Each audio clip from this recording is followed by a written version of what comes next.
A stranger in my grandmother's old photos shows up in every decade of her life. My family always said he was a friend. He was at her funeral. He hasn't aged. Let me be clear up front. I don't believe in anything supernatural. There's an explanation for this. I just haven't found one that doesn't scare me. My grandmother Rosa passed at 94 last spring.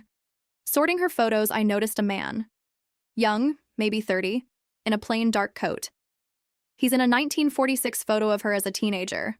Background not looking at the camera. He's in her 1958 wedding crowd.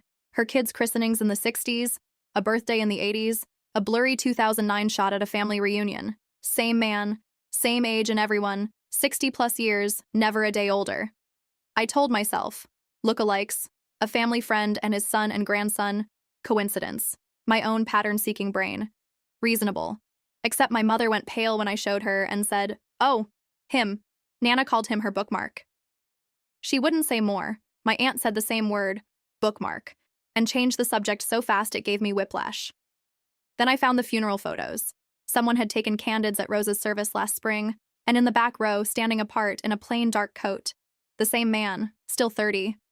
I nearly threw up. I zoomed in until the pixels broke apart. It's him. Undeniably him, at a funeral in a year he should be well over 100 years old, looking exactly as he did in 1946. I became obsessed. I scanned every photo, mapped every appearance, and finally found the earliest one, 1946, Rosa at 15, and on the back, in her teenage handwriting, 4 words, "He came again today." I confronted my mother with everything laid out. She sat down heavily and finally told me the family secret. When Rosa was 15 in 1946, she nearly died. Drowned in a river, technically gone for several minutes before a stranger in a dark coat pulled her out, revived her on the bank, and left before anyone got his name. She was convinced her whole life that she'd actually died in that river, and that the man had given her back time that wasn't hers.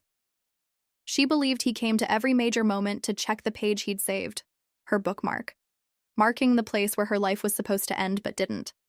My family let her believe it because it made her happy, and because, my mother admitted, the photos genuinely unsettled all of them, and it was easier to call it a sweet delusion than to look too hard.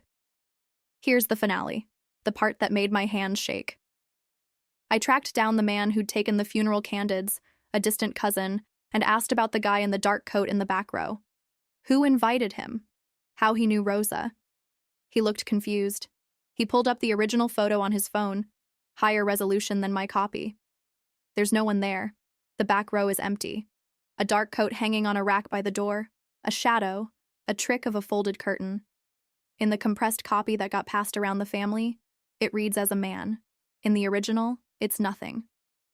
So I went back to the 1946 photo, the wedding, the christenings, all of them, and got the highest resolution scans I could. He's in every single one. Clear as day. 30 years old, 60 years running. Everywhere except the moment she finally died. That's the only frame he isn't in. He wasn't there to collect her. He was there because she'd stopped needing the bookmark. The page was finally finished, so he closed the book and left.